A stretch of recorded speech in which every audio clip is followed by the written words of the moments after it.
성경에 나와 있는 기도 중에 정말 이 히스기야 기도처럼 참 위대한 기도도 없다, 그런 생각을 하게 됩니다. 기도 하나로 아수르 군사 118만 5천 명을 물리칩니다. 참 기도는 힘이 있다 하는 것이 맞습니다.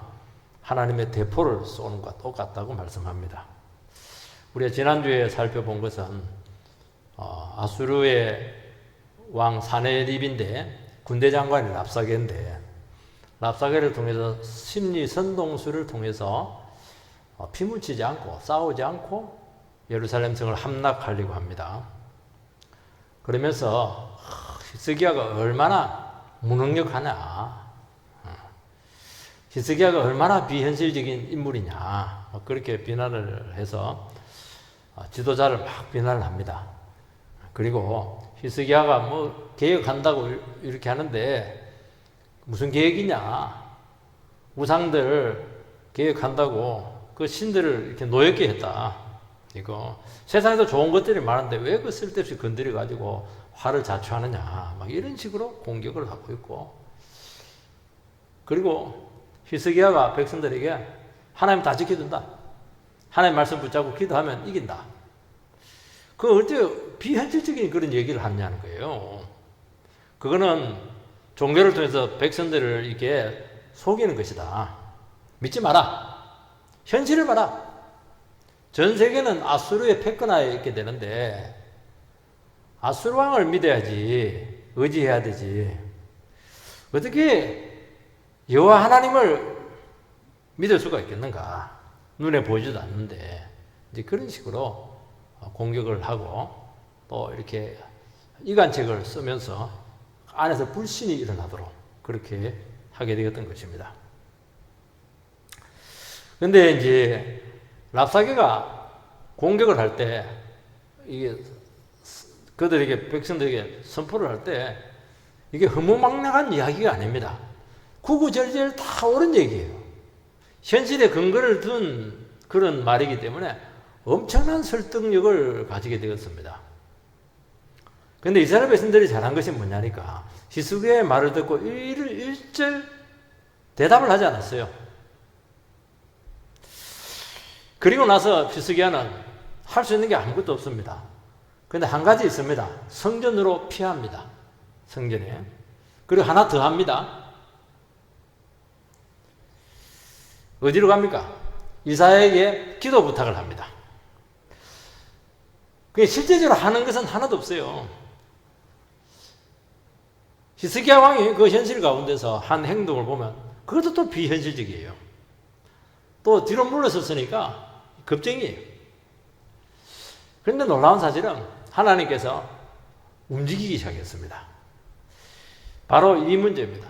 끝까지 하나님께 피했는데 하나님께서 움직였어요. 이것이 모든 상황과 현실의 차이를 만들어냈습니다.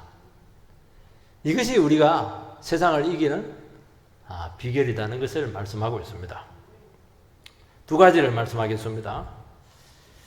랍사게가 많은 협박을 했는데 거기서 히스기야 왕이 그 협박에 대해서 어떻게 반응을 했는가 하는 중요한 문제입니다. 1절에서 4절 말씀을 보면 히스기야 왕이 듣고 그 옷을 찢고 굵은 배를 들고 여호와의 전에 들어가서 왕궁의 책임자인 엘리야김과 서기관 셈나와 제사장 중 장로들에게 굵은 배를 들려서 아모스의 아들 선지자 이사야에게로 보내매 그들이 이사야에게 이르되 히스기야의 말씀이 오늘은 환난과 징벌과 모욕의 날이라. 아이를 낳을 때가 되었으나 해산할 힘이 없도다. 랍사게가 그의 주 아수르 왕의 보냄을 받고 와서 살아계신 하나님을 해방하였으니 당신의 하나님 여호와께서 혹시 그의 말을 들으셨을지라. 당신의 하나님 여호와께서 꾸짖으실 듯하니 당신은 이 남아있는 자들을 위하여 기도하소서 하더이다 하니라. 히스기야는 이 극단적인 절망의 고통 속에서 두 가지를 합니다. 하나는 옷을 찢고 굵은 배를 입고 성전으로 피합니다. 또 하나는 이사야 선지자에게 편지를 써서 보내어서 하나님께 기도해서 하나님의 응답을 받아달라는 것이죠. 선지자로부터 받은 응답은 말씀이거든요. 그러니까 히스기야는 이 상황 가운데서 이 현실적인 문제를 두고 뭔가 좀 질문을 하고 또 하나님께로부터 답을 얻고 싶어 했다는 것을 알 수 있습니다. 옷을 찢고 굵은 배를 입었다고 하는 것은 비통함의 표시입니다. 이게 결코 자포자기가 아닙니다. 히스기야는 이런 절박한 상황에서 할 수 있는 것이 아무것도 없었습니다. 구원병을 요청할 수도 있거든요. 애굽에게 이렇게 조약이 체결되어 있으니까 다시 요청할 수도 있어요. 아니면 백성들에게 다시 한 번 더 우리 단결을 하자 이렇게 호소할 수도 있습니다. 그 일을 아무것도 안 해요. 그런다고 해서 항복을 할 수는 더 없는 것입니다. 실제적으로 너무 절박한 처지가 되면 할 수 있는 게 아무것도 없습니다. 그러면 하나가 남는다고 분명히 얘기했습니다. 그럼 한 가지밖에 없어요. 아무것도 못합니다. 그런 거 하면 할수록 자기 목만 옥죄일 수밖에 없습니다. 그러면 하나님께 온 몸을 던지는 겁니다. 그게 답입니다. 성도는 긴박한 상황에서 이것저것 많이 해봐요. 대충 몇 번 해보면 알잖아요. 안 된다는 거, 이거 불가능하다는 거 알거든요. 안 해보면 다 될 것 같은데 해보면 절대로 안 돼요. 정상적인 상황에서는 될 것 같은데 어려운 상황 되면 더 안 돼요. 그러면 길은 하나밖에 없습니다. 기도의 자리, 예배의 자리로 나와서 온 몸으로 하나님께 부르짖는 것입니다. 거기서 무엇을 구합니까? 거기서 하나를 딱 구합니다. 여호와의 얼굴을 구하는 것입니다. 여호와의 얼굴을 구해요. 이것도 해주세요, 저것도 해주세요. 그건 아주 여유가 많은 거예요, 지금. 살아계신 하나님을 만나는 것입니다. 그래서 우리는 어떤 특별한 응답과 도움을 받기 전에 하나님 존재 앞에 탁 서는 것입니다. 그러면 내 주위에 아무것도 없어요. 그야말로 태평양 위에 혼자 그 야밤에 둥둥 떠다니는 그런 정말 절박한 한 인간에 불과하다는 것을 알게 됩니다. 그를 붙들어 줄 수 있는 것은 하나밖에 없어요. 하나님과의 생명적인 관계에 있는가 하는 그 질문을 던지는 것입니다. 그러니까 이때는 하나님께 나를 만나러 오고 나에게 응답을 주고 하나님의 임재가 올 때까지는 할 수 있는 것이 아무것도 없어요. 하염없이 머물러 있는 것입니다. 벽을 쳐다보면서 하나님 나에게 찾아와 주시고 임재해 주시고 말씀을 해 주시기 바랍니다. 응답이라든지 어떤 방법론 이런 것들은 아직도 여유 많을 때 하는 거예요. 진짜 어려우면 아무것도 필요 없어요. 하나님 한마디 말씀만 나에게 해달라는 것입니다. 히스기야가 가장 고통스러웠던 것은 랍사게가 하나님을 막 조롱을 한 겁니다. 하나님을 다른 이방 우상과 동일하게 취급을 했고 하나님이 모욕을 받았다는 것에 대해서 너무 좌절했고 분노했고 절망했습니다. 왜냐하면 히스기야는 지금까지 왕이 되었고 또 나라를 다스려왔고 계획을 해왔고 이 어려운 상황 가운데서 히스기야는 하나밖에 없었어요. 하나님밖에 없었어요. 하나님만 바라보고 왔던 겁니다. 하나님 한 번 바라보고 여기까지 왔는데 상황이 이렇게 힘들어진 거예요, 지금. 근데 그걸 가지고 막 랍사게가 지금 공격을 하는 것입니다. 히스기야의 마음은 하나밖에 없습니다. 나는 망해도 상관없지만은 하나님께서는 영광을 받으셔야 한다는 것입니다. 믿음으로 겨우겨우 견뎌왔는데 세상은 이야기합니다. 그렇게 네가 믿음으로 살아오긴 했다마는 내가 믿는 하나님은 어디에 있습니까? 어디에 있습니까? 그렇게 곱게 안 묻죠. 너 믿는 하나님 어디 있냐는 거예요. 겨우 기도로 버텨왔는데 너 지금 기도를 들어주지 않지 않느냐? 조롱을 하는 것이죠.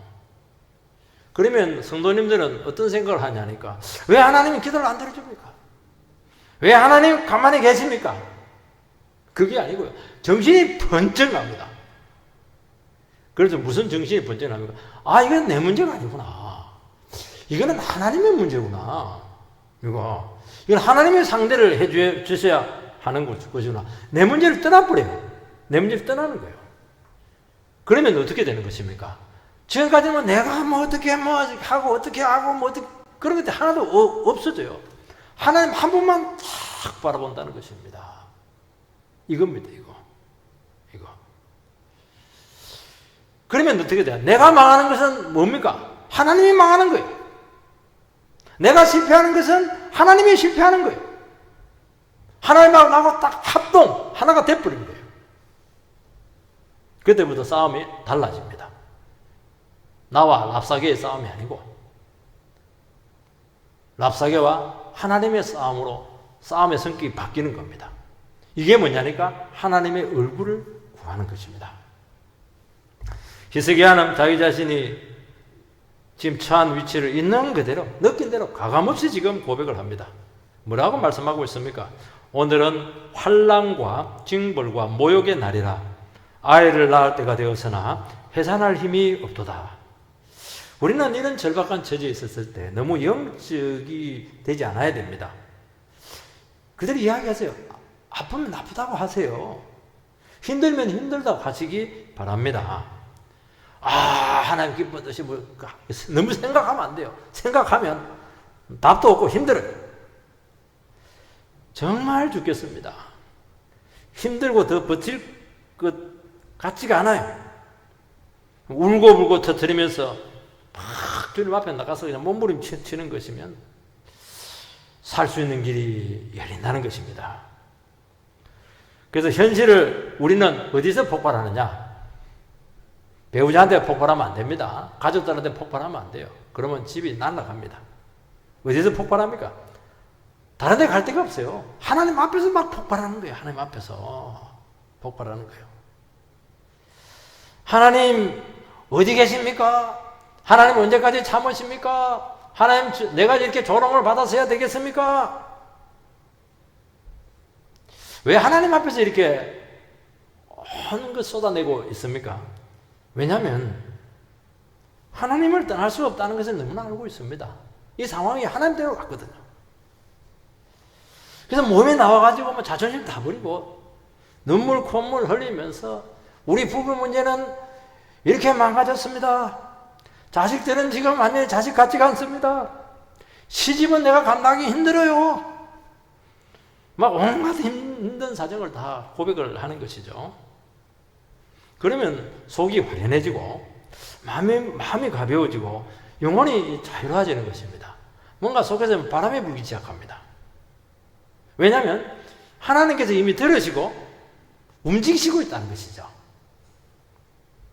속으로 담아놓지 말라는 겁니다. 하나님 앞에서 막 전부 다 토해내시기 바랍니다. 어떤 분은 너무 솔직하게 고백하는 바람에 이거는 고백하면 안 되는데 너무 엄밀한 것까지 고백하는 바람에 그만 선을 넘지 마세요. 왜냐하면 그들은 부담되거든요. 이 부분까지는 아닌데 그러니까 뭐 죽을 맛이니까 이 부분이 어디에 있습니까? 그냥 터뜨려놓고 보는 거예요. 집에 가서 후회하든 말든. 왜냐면 내가 살아야 되니까요. 이것은 신세 한탄이냐? 신세 한탄이 아니에요. 이것이야말로 가장 강력한 하나님께 맡기는 간구라고 말씀하고 있는 것입니다. 히스기야는 바로 이 기도를 하고 있는 거예요. 이 절박한 기도를 지금 하고 있는 것입니다.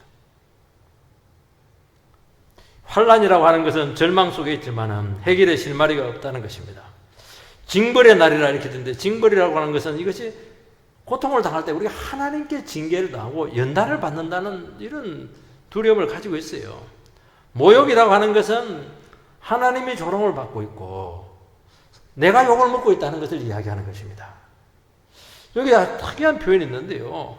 산모가 애를 낳는데 그냥 힘이 빠져가지고 애를 낳을 수가 없어요. 힘을 줘야 애가 나오는데 안 주면 애가 간에 죽는데 산모와 아이가 죽는데 힘이 없어요, 힘이.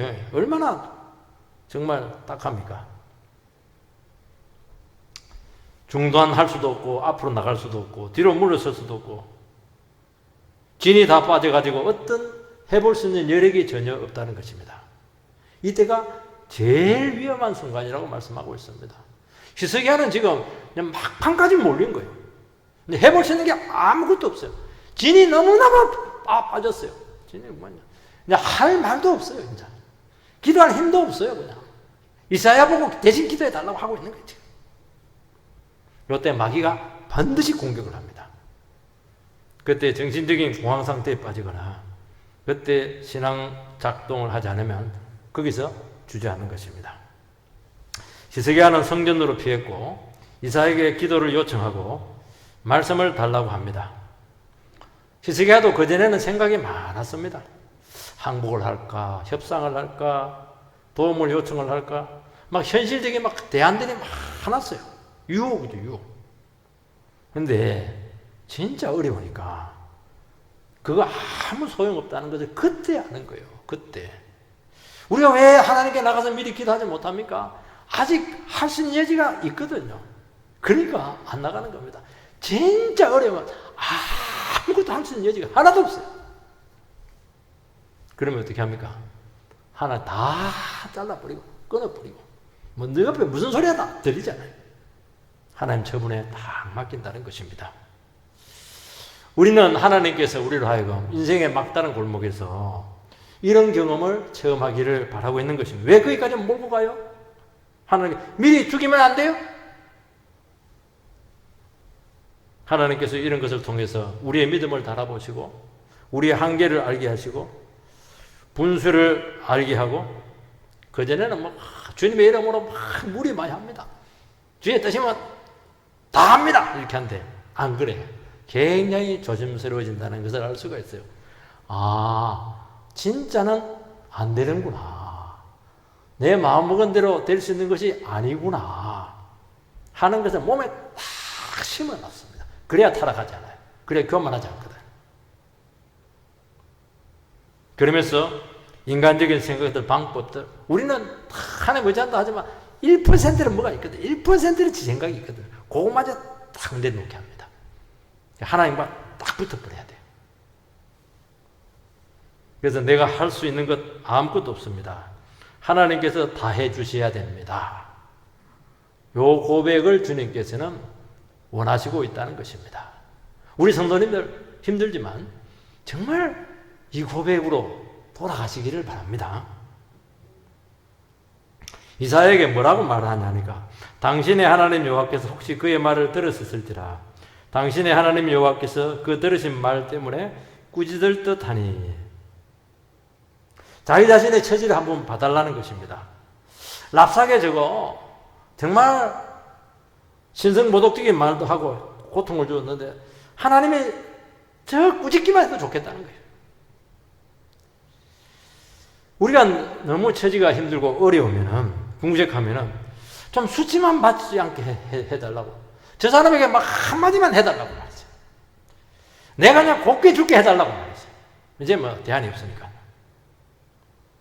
근데 하나님께서는 그 악한 자를 반드시 밟으시고 놀랍게 회복해 주실 줄 믿습니다. 이게 우리에게 주신 약속이에요. 아무 가능성 없는데 아무 길이 없는데 하나님 한 말씀만 달라고 뭔가 하나만 해달라고 수치만 당하지 않게 해달라고 내가 비참하게 죽지만 않게 해달라고 우리는 그렇게 기도할 수밖에 없어요. 하나님은 안 그래요. 다 회복시키시고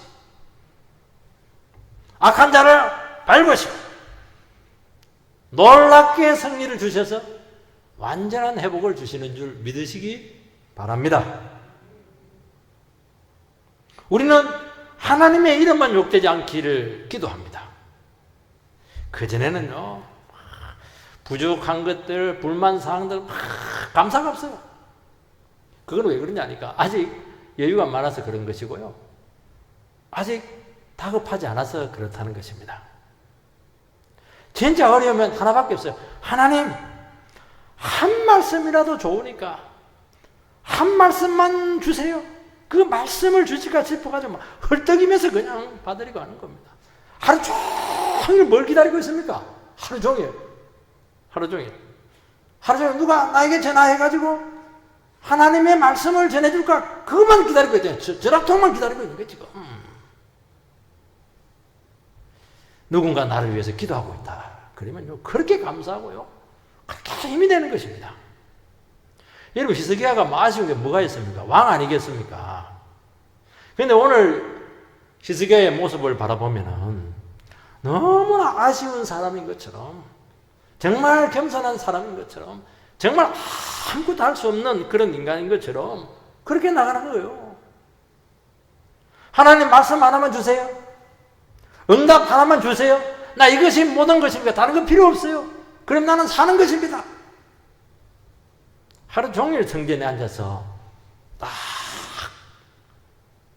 랍사게 한 그 말을 기록해서 딱 하나님 앞에 펴놓고 보세요 하나님 이렇게 말했습니다. 하나님 뭔가 조치를 취해 주시지 되지 않습니까? 그 기도를 했다는 것입니다. 두 번째는 하나님께서 응답을 했습니다. 5절에서 7절 말씀을 보면 이와 같이 히스기야 왕의 신복이 이사야에게 나아가니 이사야가 그들에게 이르되 너희는 너희 주에게 이렇게 말하라. 여호와의 말씀이 너는 아수르 왕의 신복에게 들은 바 나를 모욕하는 말 때문에 두려워 말라. 내가 한 영을 그의 속에 두어 그로 소문을 듣고 그의 본국으로 돌아가게 하고 또 그의 본국에서 그에게 칼에 죽게 하리라 하셨느니라. 히스기야가 이사야를 통해서 응답을 받기를 원했는데 하나님께서는 이미 답을 가지고 있었습니다. 딱 답을 편지 봉투에 넣어가지고 딱 써놓고 있었어요. 그러니까 이사야 선지자에게는 이미 응답이 와 있었습니다. 이미 택배가 와 있었어요. 기도하고 딱 갔는데 벌써 응답이 와 있었어요. 우리 그런 경우 있거든요. 너무 힘들고 어려워가지고 기도했는데 집에 가니까 싹 다 해결되어 있어요. 하나님 이미 응답을 가지고 있었다는 거예요. 이게 나만 몰랐어요. 응답이 뭡니까? 무주하지 말라. 그가 공격을 하기는커녕 소문 듣고 본국으로 돌아가서 칼에 맞아 죽을 것이다. 요 응답을 주었습니다. 예수님께서는 믿음 없는 제자들에게 무슨 말씀을 했냐니까 기도하고 구한 것은 받은 줄로 믿어라. 마가복음 12장에 나와 있습니다. 제자들은 기도해놓고 나서는 안 믿었어요. 왜냐하면 믿음이 없었거든요. 예수님께서는 그건 믿음이 아니라는 거예요.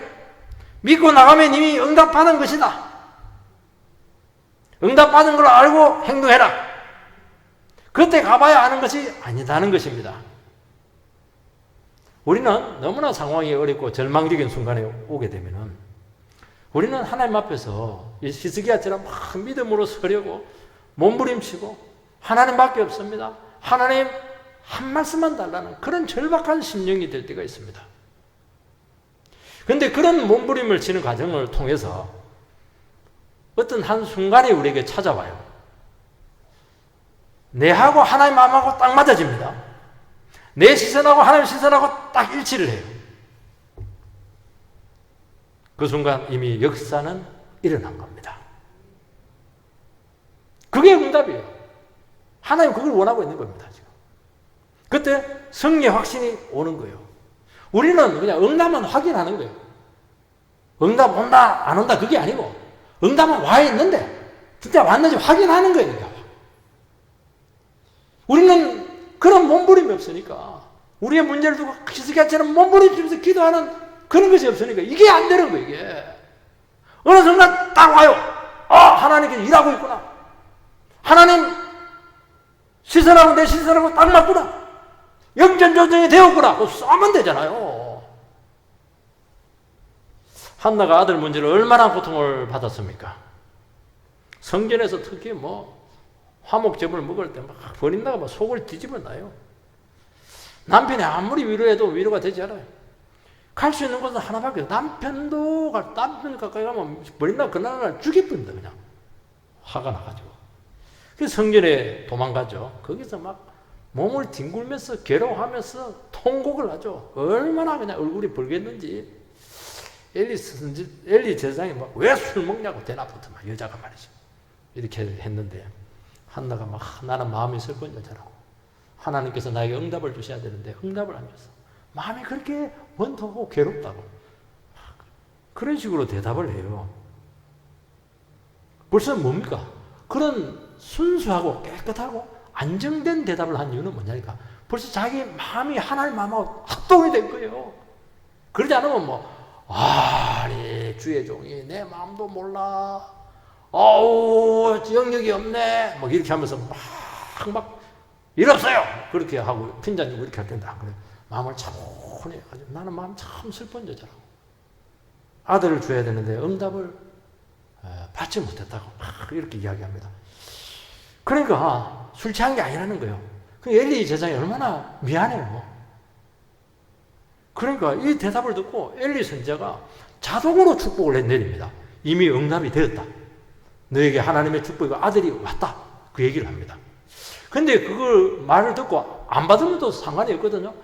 근데 놀랍게 한나는 그 음성을 하나님의 음성을 듣습니다.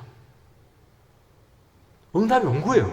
몸부림치는 과정을 통해서 누구를 통해서 확인시켰느냐? 영역이 많이 떨어지는 엘리 대제사장을 통해서 확인을 시켜준 거예요. 그 증거가 뭐냐? 그 얘기를 듣는 순간 얼굴이 확 사색이 바뀌어버렸어요. 화나게 되면서 바로 집에 내려갔는데 애가 들어서고 사물이 태어난 겁니다. 이게 뭐냐니까 몸부림치면서 기도하는 영혼들에게 주시는 축복이에요.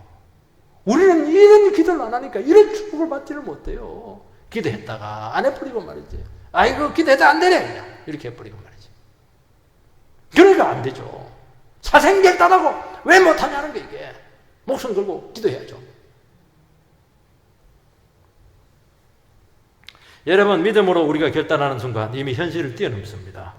안 보이는 것이 보여요. 절망의 현실이 점점 작아집니다. 그런 걸 경험해 보셨습니까? 여러분 응답은 간단해요. 한 영을 보내서 소문을 듣게 해서 돌아가 본국에서 칼 맞아 죽게 하는 것이 응답이에요. 뭐 대판 싸움 하지 않았어요. 의심 하나를 딱 하나님께서 심어줍니다. 하나님의 방법은요 의외로 간단합니다. 우리 문제가 너무 크면 우리는 막 하나님 응답도 거창하게 일어날 거 생각하는데 아니에요. 의심 하나 딱 불러일으키는데 문제가 싹 해결되는 거예요. 제가 대구에 있을 때 보니까 부부싸움 할 때 그 부부는 서로 싸울 때 서로 강적이라고 그래요. 강적 이렇게 하면서 막 서로 저한테 와가지고 이야기합니다. 양쪽이 다 와요. 한 번씩 번갈아 가면서 아이고 혀를 내두르겠다고 얼마나 고집이 센지 막 우리는 뭐 갈 때까지 간다고 말이죠. 그래서 기도해라고. 둘이 아무리 찢고 볶고 싸워봐야 답 안 나온다고. 좀 목숨 걸고 기도하라고. 자존심 내려놓고. 근데 그 자매가 그 말씀에 응답을 했어요. 그 말씀에 믿음을 반응을 했어요. 그러면서 뭐라고 하냐면 저에게 와가지고 목사님 내 남편이 강적이 아니고요. 내가 봤을 때는 남편이 훨씬 강적이지. 제가 강적이었어요. 그래서 내 마음을 바꾸었어요. 여러분 하나님 방법은 간단합니다. 내가 마음을 바꾸니까 문제가 싹 해결돼 버렸어요. 부부 관계 얼마나 좋아진지 몰라요. 애도 낳고. 그 큰 강대국의 왕의 마음을 의심 하나로 싹 바꿔냅니다. 그 어마어마한 20만 명이 되는 대군을 의심 하나로 싹 철군을 시킵니다. 할렐루야. 이게 하나님의 방식이에요. 여러분 위기와 절망의 순간 우리의 시선이 결정적입니다. 하나님의 시선이에요. 믿음의 눈으로 우리가 볼 수만 있으면은 위기 상황을 속에서도 우리는 이미 승리를 한 것입니다. 처음에는 너무 현실이 크다 보니까 압도가 되어서 자꾸 불신앙적인 생각에 우리 생각이 빠진다는 것입니다. 그러면 어떻게 해야 됩니까? 말씀과 믿음으로 기도로서 계속 몸부림치는 거예요. 하나님 나는 믿음이 없어요. 저녁에 자기 전에 믿음이 있어요. 새벽 되니까 또 믿음이 없어요. 잠을 계속 깨요. 또 기도하는 거예요. 하나님 믿음을 주세요. 근데 그런 몸부림치는 과정을 통해서 시야가 열려요. 믿음의 시야가 열리면서 현실이 점점 작아지면서 내 손바닥 위에 딱 올라옵니다. 여러분 이스라엘 백성들이 12명의 정탐꾼을 가데스 바네아에서 가나안으로 염탐을 보냈죠. 근데 보고가 정반대예요.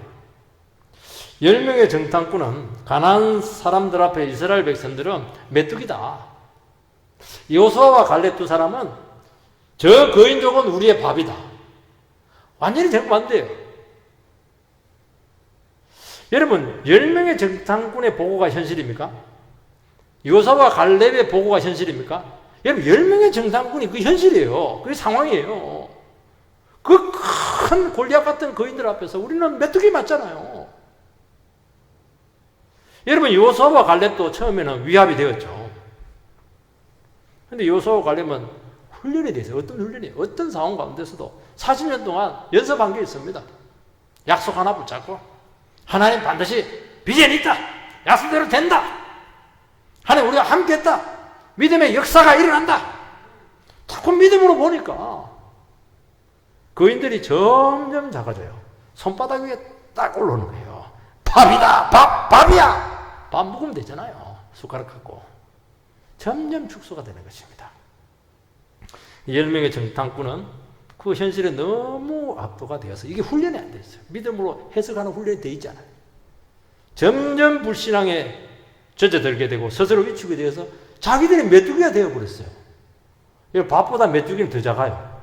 얼마나 그냥 새가슴이 되었는지 완전히 메뚜기가 되어버렸어요. 여러분, 자만심으로 현실을 만만하게 우리는 보라는 그런 뜻은 아닙니다. 자만심은 이거 착각을 하게 만들어요. 우리는 현실을 직시하고 믿음의 싸움을 합니다. 기도하고 말씀을 적용합니다. 계속 주님께 나가서 묻고 응답받습니다. 그런데 어느 순간부터 안 보이던 것이 보이기 시작합니다. 왜냐하면 우리 눈이 바뀌었거든요. 육신의 눈에서 영의 눈으로, 하나님의 눈으로 바뀌거든요. 영의 눈으로 본다는 것은 본질을 본다는 거예요. 그 이면을 본다는 거예요. 그 현상 너머를 볼 수 있다는 거예요. 이게. 다른 세계를 통해서 그 문제를 본다는 거예요. 랍사게가 왜 성을 공격하지 못하고 심리전으로 예루살렘 성을 공짜로 먹으려고 해서 했습니까? 그것은 진짜 적은 애굽이거든요. 여기서 힘을 쓰고 싶지 않는 거예요. 전투력을 비축하기 위해서 그렇게 했다는 것입니다. 그래서 소리만 계속 지르고 협박만 하고 움직이지는 않았어요. 그걸 아는 겁니다. 그런 게 보이는 거예요. 그리고 굉장히 위축이 되고 새가슴이 되었는데 랍사게가 하는 말을 가만히 듣고 보니까 이 사람이 넘지 말아야 될 선을 지금 넘고 있는 거예요. 그때는 막 너무 위축이 되는데 이게 아니에요. 이거 하나님을 지금 대적하고 있구나. 이거. 그 순간 히스기야가 할 수 있는 것이 아무것도 없다는 것을 알게 되었죠. 아, 이 사람은 내가 상대할 상대가 아니구나. 이 사람 내가 할 수가 없구나. 그러면 어떻게 해야 돼요? 자기가 피해야죠. 그 하나님께 상대하게 해야 되죠. 그래서 성전으로 피했잖아요. 그 이사야 선지자가 기도하게 하지 않았으면 이거는 내 싸움이 아니구나. 이런 것들이 어디서 옵니까? 믿음의 시각에서 오는 거예요. 몸부림치는 과정에서 이 싸움은 내가 감당할 수 있겠구나. 이건 아니구나. 이거는 영의 싸움이구나. 이 결론이 나오면 그렇게 싸우면 되잖아요. 그래서 하나님이 움직일 때고 그분에게 피해서 일해달라고 했던 것입니다. 8절 9절 말씀을 보면은 랍사게가 돌아가다가 아수르 왕이 이미 라게스에서 떠났다함을 듣고 림나로 가서 아수르 왕을 만났으니 왕이 거기서 림나와 싸우는 중이더라.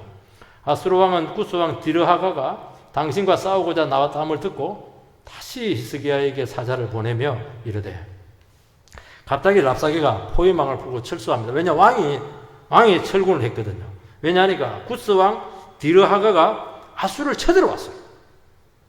그래서 아수르 왕 사네립이 이 교두보가 라기스인데 교두보를 떠나가지고 림나로 가서 전투를 벌이는 것입니다.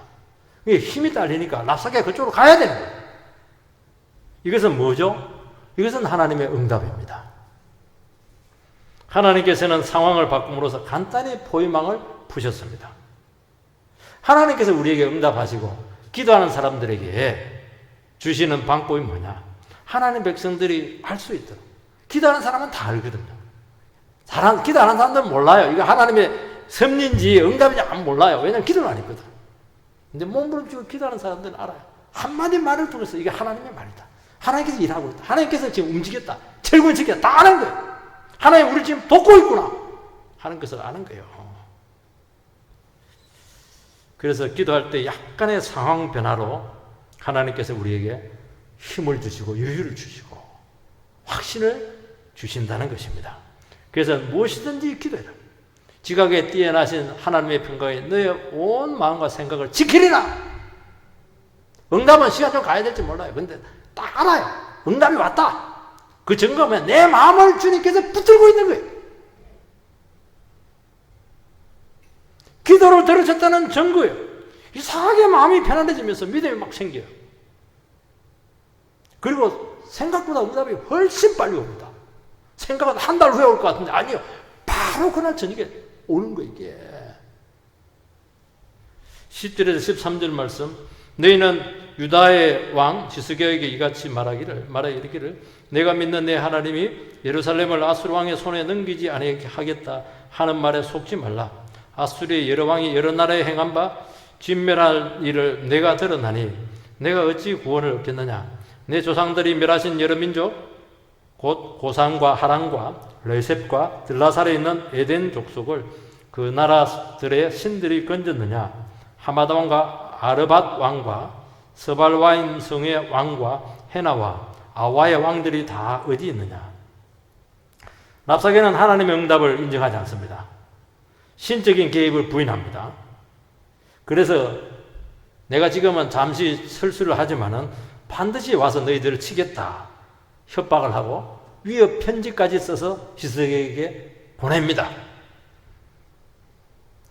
그러니까 하나님의 개입을 믿지 못하게 하는 거예요. 이스라엘 백성들은 히스기야는 기도했으니까 하나님의 개입이 되는데 랍사게는 아니에요. 이거 하나님의 개입이 아니라는 거예요. 왜냐하면 히스기야는 하나님께서 허락하지 않으면 절대로 예루살렘 성이 망하지 않는다는 것을 백성들에게 누누이 이야기했고 그 사실을 랍사게도 알고 있는 거예요. 이거. 그러나 이미 전세는 기울어 버렸어요. 그게 너무 놀라워요. 삐그덕하면서 상황이 확 바뀌어 버렸어요. 그러니까 랍사게는 막 그걸 회복시키려고 자기 나라에게 망한 나라들은 막 나열을 내요. 무슨 왕 전부 다 아수르가 다 짓밟았다 하는 겁니다. 여러분 성도들에게 있어서 하나님의 개입인데 세상은 인정하지 않고 억지를 계속 부린다는 것입니다. 이런 작은 변화에 훨씬 더 위협적으로 공격을 하고 나오는 것입니다. 여러분 우리에게 일어나는 작은 정치적인 변화들, 상황의 변화들 이것이 우연입니까? 이것이 어떤 역학관계에서 나온 것입니까?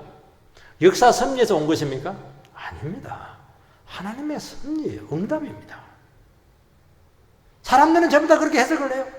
텔레비전 패널들이 나와가지고 이거는 중국이 어떻고 미국 아니요. 기도하는 하나님의 백성들은 그렇게 안 봐요. 온갖 방법으로 하나님의 계획을 수포로 돌리려고 합니다. 하나님께서는 이 모든 과정들을 잠잠히 지켜보고 계시는 것입니다. 그래서 그 교만이 다 드러났을 때 합법적으로 정당하게 심판을 하시는 것입니다. 그래서 하나님께 심판 내릴 때 보면 랍사게에게요. 내가 이런 말 했지? 심판. 내가 이런 말 했지? 심판. 보세요. 계속 나올 거예요. 하나님은 근거 없이 심판하잖아요. 얼마나 인간이 기고만장한지, 얼마나 자만심이 있는지, 얼마나 하나님을 조롱했는지 전부 다 기억했다가 그것을 가지고 기소를 해서 심판을 하는 것입니다. 그래서 하나님께서는 그 태도를 문제를 삼았다는 것입니다. 오늘 우리 사랑하는 성도님들, 우리가 정말 히스기야처럼 싸우게 되기를 바랍니다. 우리가 겁만 먹지 말고 정말 어떤 상황 가운데서도 하나님 반드시 이기게 하신다고 약속했잖아요. 말씀 의지하고 기도하는 사람들에게 반드시 낭만하지만 않으면 반드시 좋은 거 주신다고 했잖아요. 그래서 몸부림치면서 끝까지 포기하지 말고 기도로서 이겨내시기 바랍니다. 이 나라는 누가 지킵니까? 군인이 지키는 게 아니에요. 정치가들이 지키는 게 아니에요. 기도하는 하나님의 백성들이 이 나라를 지키는 것입니다. 우리는 영적으로 문제를 봐야 돼요. 영적으로 해석을 해야 돼요. 내 시각이 굉장히 중요합니다. 왔다 갔다 할 겁니다. 그러나 어느 순간 확신하게 딱 설 때가 있을 겁니다. 그러면 이미 하나님은 일하고 있었고 성리는 이미 따놓은 겁니다. 그렇게 해서 이 하나님의 섭리 가운데 귀한 승리하게 되기를 주의 이름으로 축원드립니다.